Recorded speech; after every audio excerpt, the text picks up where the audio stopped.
જીવનમાં જે પણ વાત હોય ને દિલમાં, એને કહેવાની હિંમત રાખો, એને સમજવાની હિંમત રાખો.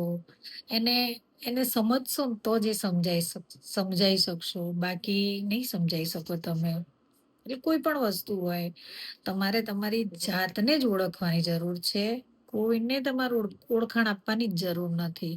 તમારી જાત, જો તમે તમારી જાતે ઓળખી જશો ને જાતને, તમે બીજાને ઓળખો ને એના કરતા તમે તમારી જાતને ઓળખો ને એક વખત, તો ઓલમોસ્ટ કોઈ પણ પ્રશ્ન આવશે ને તો તમારે કોઈની સલાહ લેવાની જ જરૂર નહીં પડે.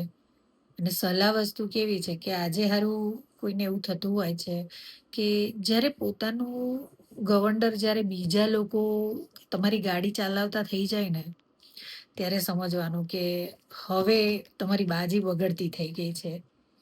એટલે તમે તમારા ગાડીના ડ્રાઈવર તમે પોતે જ છો. તો તમને તમારા ઉપર કોન્ફિડન્સ હોવો જોઈએ કે મારી ગાડી ક્યાંય નહીં ભટકાય. તો એ નહીં જ ભટકાય. અને તમે વિચારશો કે મારી હવે આ ગાડી, એટલે તમારો કોન્ફિડન્સ લેવલ ઓછો હશે તો ગમે ત્યાં જશો અને તમે એ નહીં કરી શકો કામ. એટલે તમારો કોન્ફિડન્સ લેવલને તમારી જાતે બિલ્ડ કરવાનો છે, કોઈ નહીં કરી શકે. અને કોઈ કહે ને એના કરતાં તમારા જાત ઉપર તમે એકવાર ટ્રસ્ટ મૂકશો ને, તો એ કામ તમારું ઈઝી પતી જશે, ઈઝી થઈ જશે. તો રાધે રાધે વાલા.